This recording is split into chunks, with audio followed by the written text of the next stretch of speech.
jamais à la souffrance. Je suis pas en train de vous vendre l'idée que la vie, elle est super, linéaire, c'est-à-dire que ça va bien tous les jours, on est toujours heureux. C'est pas vrai. Chacun d'entre nous, on a nos obstacles, on a nos épreuves, on a nos tristesses, on a nos difficultés. Vous êtes d'accord avec ça? Oui. Voilà. T'as tout compris, c'est une méthode qui permet de parler de la colère, de la joie et des émotions. Des émotions. T'as tout compris, c'est aussi une méthode d'apprentissage pour essayer d'empêcher le harcèlement à l'école et d'avoir un minimum de problèmes, même pas du tout. Voici la méthode, t'as tout compris. En début d'année, Marie-Pierre nous a donné ce livre. C'est pour nous apprendre à vivre ensemble et la méthode t'as tout compris. Et à la première page, la première fois qu'on l'a reçu, on nous a demandé de répondre à ces questions. Et à la fin, ça ne sera plus les mêmes qu'en début d'année. J'ai eu vent de la méthode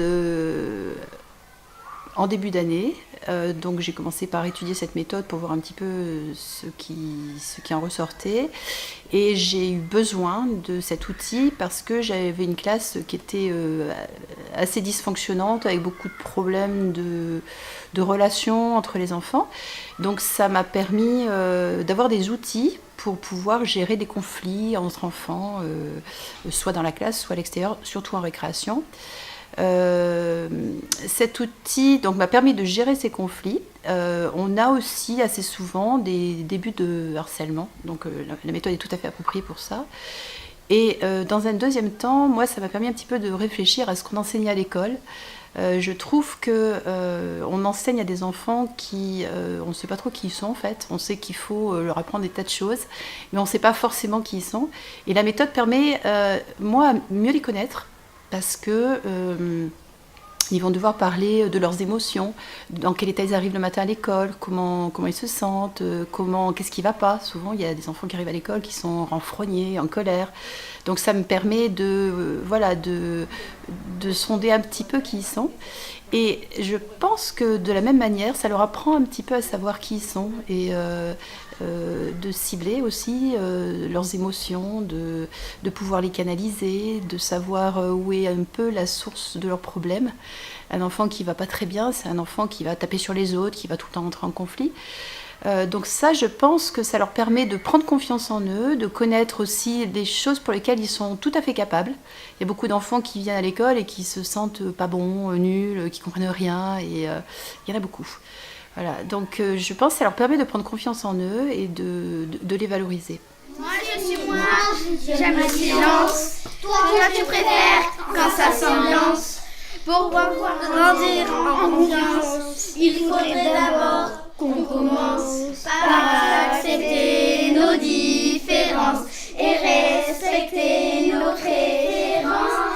On est pareil mais si différents.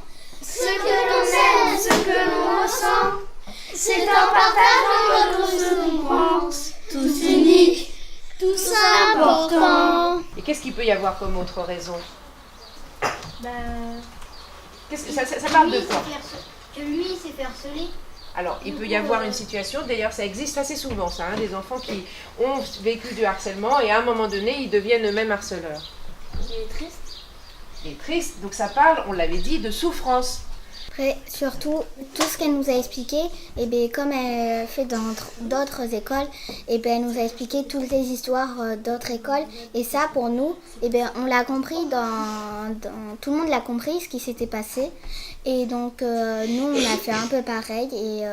Mais avec des histoires, les histoires, ça apprend. Et là... Les émotions, ce sont des indicateurs, il faut qu'on les accueille. Elles sont difficiles. Si je ressens de la colère, j'ai besoin d'aide peut-être pour la surmonter. Et là, il y a des outils, il y a le jeu, le puzzle des émotions, etc. C'est-à-dire que la méthode propose vraiment des choses différentes et les enfants sont surpris. C'est peut-être aussi ça qui a fait que ça a maintenu leur intérêt toute l'année. C'est-à-dire qu'ils allaient de surprise en surprise. On écoutait une histoire vécue, un témoignage, une vidéo, un texte, un philosophe. Donc on leur passe des supports auxquels ils ne s'attendent pas du tout. Et ça sème des petites graines comme ça, des idées, des choses, des expériences de vie. Un monsieur âgé qui parle de qu'est-ce que c'est l'intelligence. Voilà, plein de choses qui sont proposées. Puis après, il y a tous les petits outils, je gère mon stress. Donc voilà, c'est une immense boîte à outils qu'on peut utiliser en fonction de ses élèves et en fonction soi-même de ah oui, ça je pense que je serais capable de le faire avec les enfants, parce qu'il y a ça aussi. Hein. C'est outil, ok, mais si je ne sais pas utiliser l'outil, voilà. Donc on fait un peu au feeling, et puis on essaye, on expérimente. Ça peut marcher, ça peut ne pas marcher, et si ça ne marche pas, ben c'est pas grave. J'ai besoin d'eux. Voilà. Et j'ai 2 possibilités. Donc ils ont fait ce travail d'une manière théorique. Et ensuite, ils l'ont intégré dans des exercices, dans leur quotidien, enfin, voilà, en légitimant la colère.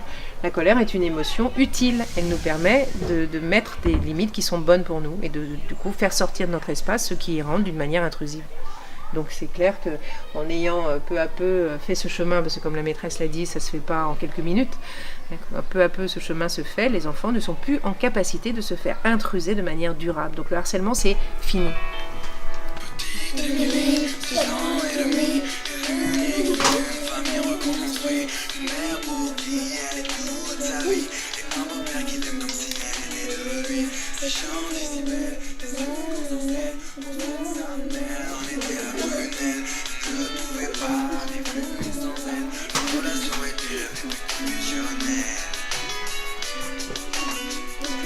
On a fait tout un travail sur les émotions, sur leur ressenti, sur la raison de leurs émotions. On a fait aussi tout un travail sur qui ils sont, sur développer, enfin en tout cas dire clairement leurs talents, les choses pour lesquelles ils sont efficaces. Et certains enfants ont des difficultés à trouver ça, c'est-à-dire qu'ils disent il n'y a rien de positif en eux, puisqu'on ne leur dit pas beaucoup non plus. Et donc, l'autre aspect de la méthode, c'est aussi le regard que portent les enfants les uns sur les autres. Donc en fait, certains enfants qui n'arrivent pas à trouver de choses positives en eux, eh bien c'est les autres qui vont les trouver. Mais si, t'es bon ça, mais si, ça tu peux le faire, ça regarde, tu sais très bien le faire. Et donc en fait, ils se sont soudés aussi comme ça. Et on voit maintenant des enfants qui vont chercher d'autres enfants qui sont un peu au fond du trou, où ça va pas bien, pour des raisons parfois familiales, ou des raisons parce qu'à l'école, ils sont un petit peu isolés. Donc ils vont se chercher les uns les autres.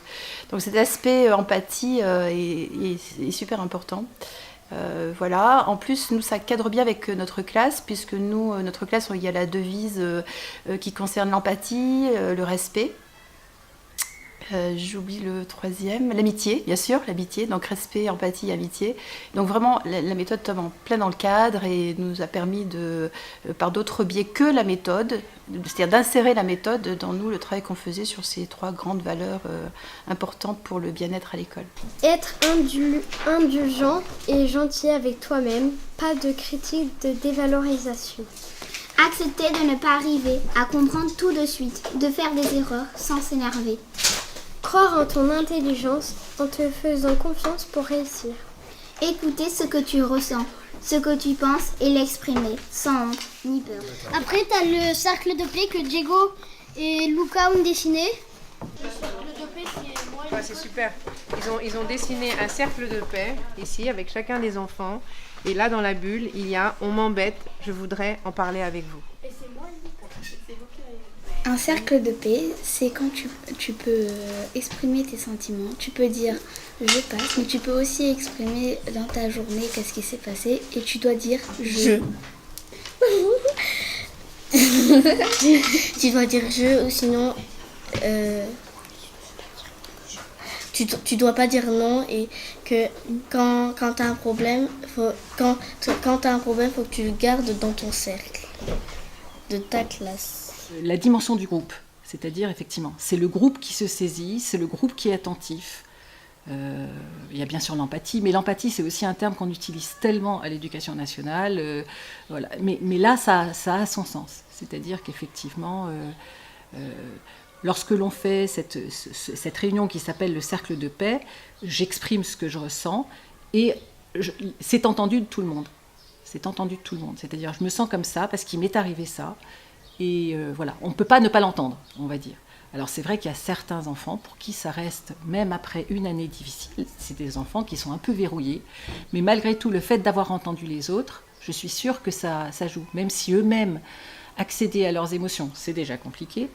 Et ensuite, les partager, c'est encore plus compliqué. Ça fait presque pas partie du tout de leur habitude. Ils m'ont permis de nous exprimer sans avoir peur de nous exprimer devant tout le monde. Ça a bien fonctionné, ça a changé notre vie. Oui, alors des fois des retours assez... pas négatifs, mais des gens prennent peur un petit peu parce que, par exemple, des enfants reviennent avec...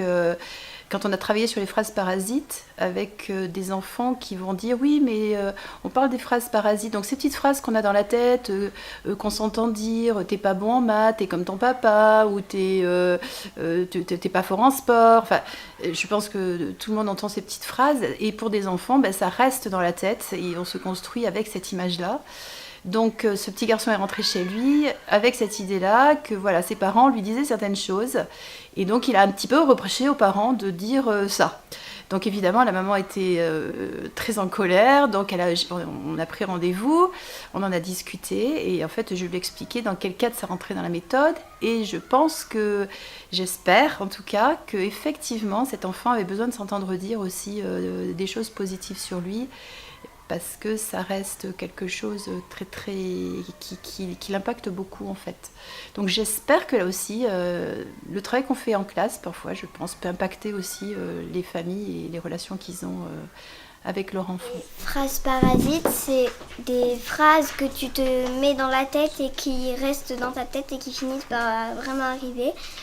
Par exemple, moi, avant, on avait un cycle basket et je me disais, je suis nulle en basket, je vais pas y arriver, je m'arrêtais au panier, donc voilà. Et j'ai fini par...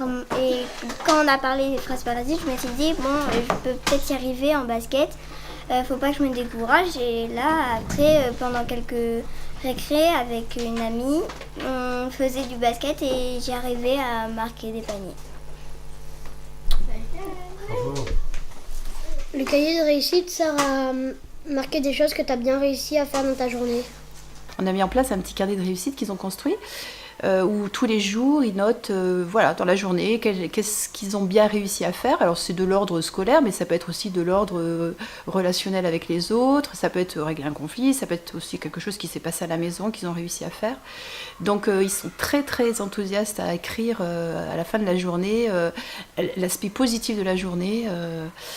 J'espère que c'est quelque chose qui les suivra dans leur vie d'adulte, parce que c'est vrai que souvent on ne garde d'une journée que ce qui s'est mal passé. Donc on essaye de les entraîner aussi à faire le point et à se dire ma journée c'est bien, c'était bien, il s'est passé ça et tout s'est pas bien passé, mais ça s'est bien passé et c'est un peu le soleil de la journée. Je pense que les enfants, il faut leur souvent il faut cibler les choses qui sont positives en eux. Et c'est vrai qu'à l'éducation nationale, la façon dont on enseigne, eh bien souvent on n'a pas le temps, on passe à côté, alors qu'en fait on se rend compte que les enfants qui sentent qui sont entendus, qui sont écoutés, vont faire des adultes, je pense, un petit peu en phase avec qui ils sont et leur façon de fonctionner. On est pareil, mais si différents. Ce que l'on sait, ce que l'on ressent. Le monde serait bien triste autrement. Tous uniques, tous importants. Toi tu es toi, drôle et populaire. Moi je suis moi, timide et sincère. On n'a pas le même caractère.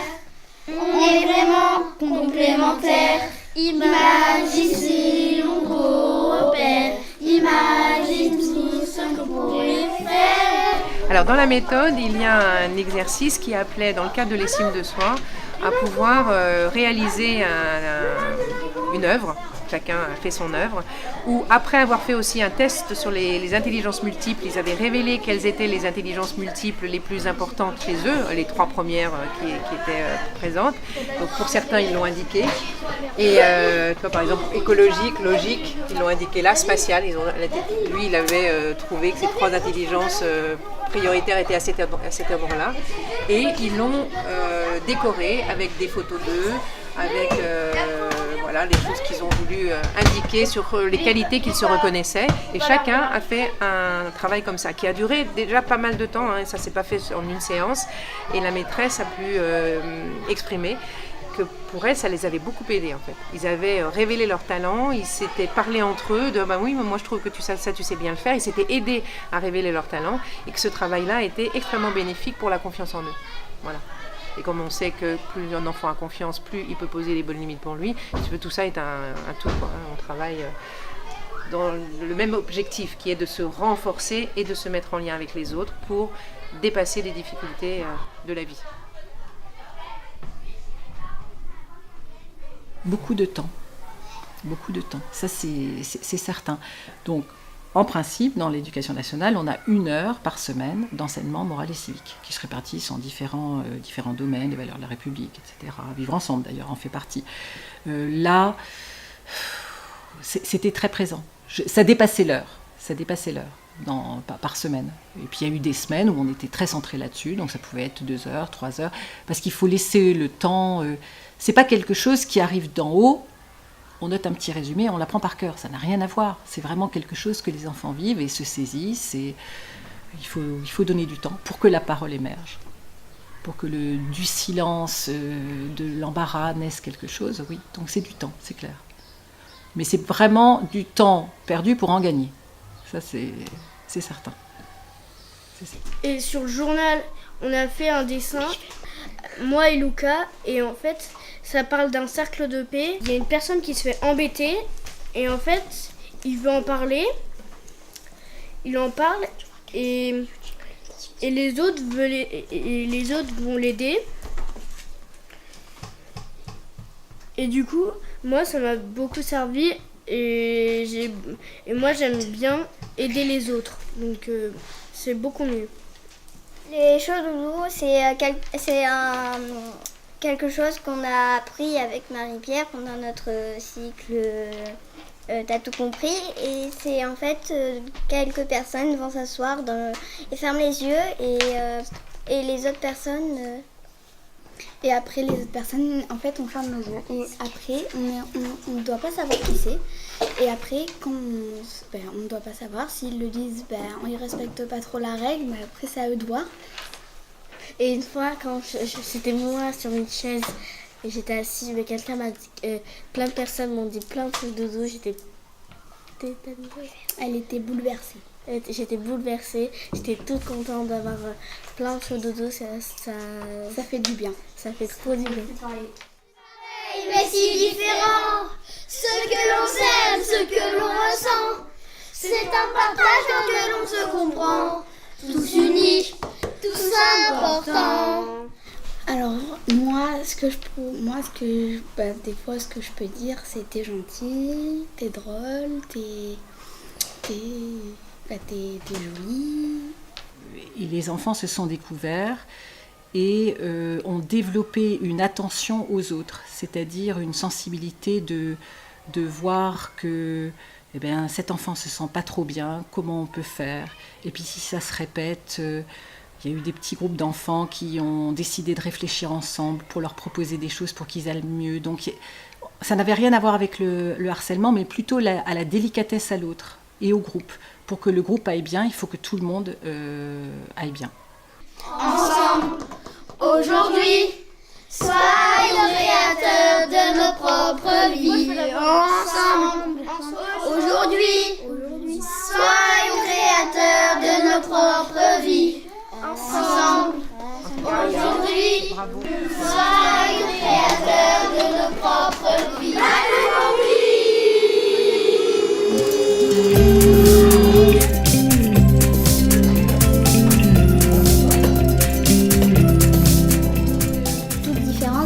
Pas pareil, on est tous différents. C'est en fonction de nos émotions qu'on ressent.